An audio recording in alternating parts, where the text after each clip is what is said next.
Random House Audio presents The Pampered Chef, the story of one of America's most beloved companies, with a foreword written by Warren Buffett. This is the author, Doris Christopher. In September of 2002, Doris Christopher, the founder of The Pampered Chef, came to see me in Omaha about selling the company. Right on the spot, I knew I wanted The Pampered Chef and the Berkshire Hathaway family, so we immediately made a deal. The typical entrance strategy for acquisitions at Berkshire is to buy a company with great economic characteristics. No debt, a robust balance sheet, and positive cash flow. The Pampered Chef has all of that in spades. But it was Doris herself that cinched the deal for me. I liked her management style. Hands-on, straightforward, nurturing, and accessible. I also liked her reason for selling the company. There was no financial crisis. Doris had no health problems. She and her husband Jay simply wanted to plan for the future of their company to make sure it, and the Pampered Chef co-workers and consultants, would continue to thrive long after Doris retired. That's the right way for an owner to behave, and therefore our entrance strategy made perfect sense to me. And that's important because here at Berkshire we have no exit strategy. We buy great businesses to keep. My job is to stay out of the way and let Doris and her team run the business. As you will hear in this remarkable audiobook, The Pampered Chef was founded in 1980 when Doris Christopher was a 35-year-old suburban former home economics teacher with a husband and 2 little girls. Her initial goal was limited. She simply wanted to supplement her family's modest income. She had absolutely no business background. She turned to thinking about what she knew best: food preparation.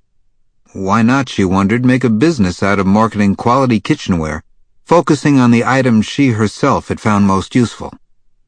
To launch her company, Doris borrowed $3,000 against a family life insurance policy, all the money ever injected into the company, and went to the merchandise mart in Chicago to buy the products she would offer for sale.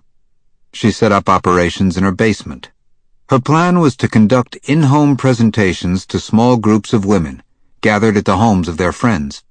While driving to her first presentation, Doris almost talked herself into returning home, convinced she was doomed to fail. But the women she demonstrated her wares to that evening loved her, and the Pampered Chef was underway. Working with her husband Jay, Doris did $50,000 of business in the first year. Today, the 25th anniversary of the company, the Pampered Chef has thousands of kitchen consultants, serving 12 million customers at 1 million kitchen shows a year. I saw this business for myself when I attended my first kitchen show. I put on my Pampered Chef apron and chopped, tasted, and tested right along with the other guests. I wasn't a star, however, coming in last in the apple peeling contest. It was easy to see why the business is a success. The company's products, in large part proprietary, are well designed, finely crafted, and above all, useful. And the Pampered Chef consultants are knowledgeable and enthusiastic. The Pampered Chef is truly loved by its customers because it has found a need and filled it exceptionally well, helping everyday home cooks to become masters of their own home kitchens, making mealtime preparation quick, easy, and fun.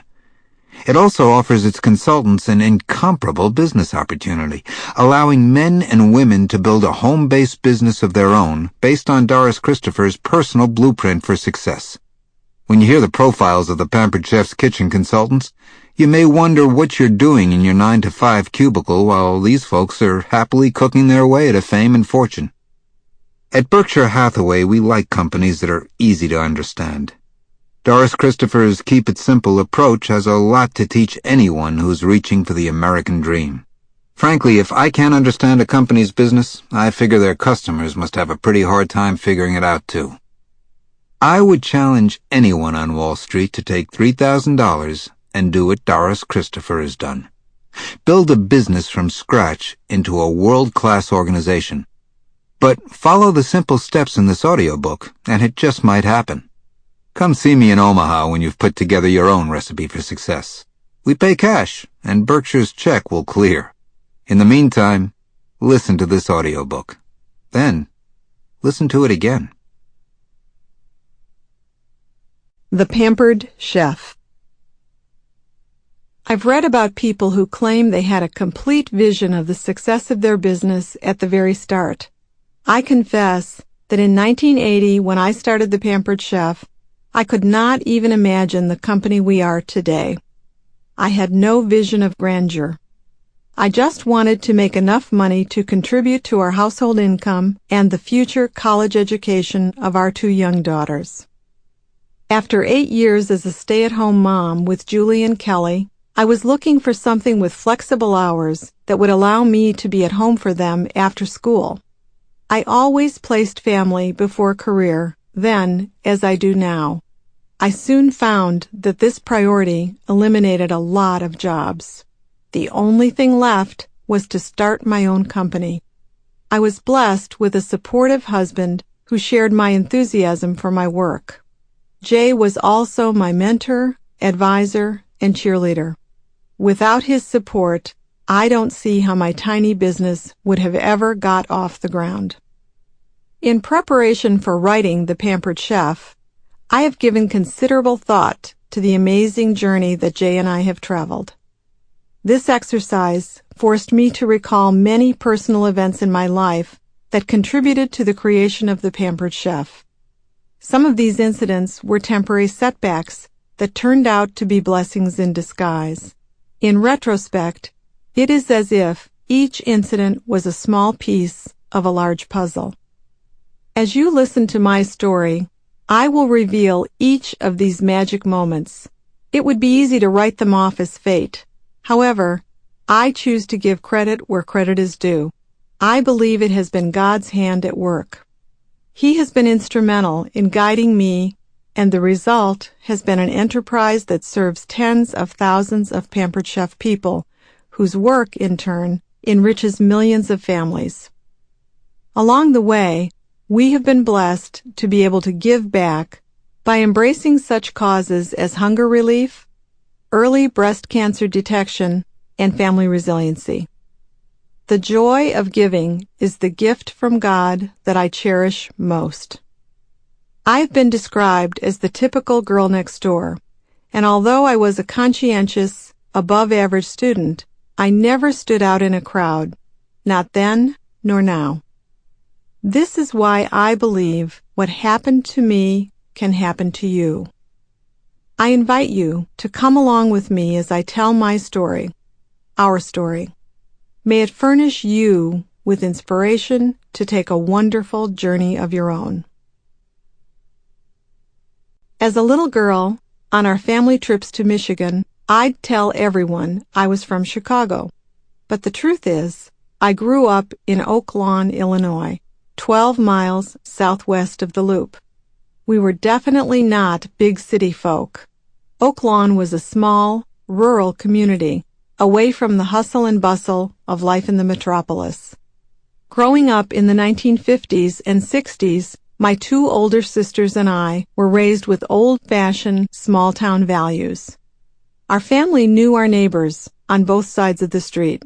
Few families bothered to lock their doors. Back then, there weren't any self-service gasoline stations. Ted Kelly, my father, owned and operated a one-man service station, a relic of the past. City's service station, located in Logan Square, a community on the north side of Chicago, was open 7 to 7, 6 days a week. My dad left home around 6 in the morning and returned around 8 at night, so during the week, we didn't get to spend a lot of time with him. A top-rate mechanic, my father also repaired cars.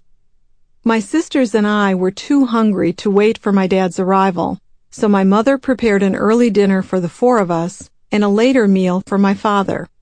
And oh yes, my dad's brother, Bernard, Uncle Bun to us, was a regular guest for a good home-cooked meal, at least 3 times during the week, and most Sundays. Once I was out of kindergarten, my mother went back to her old job as a typist in the claims department of an insurance. Sample complete. Ready to continue?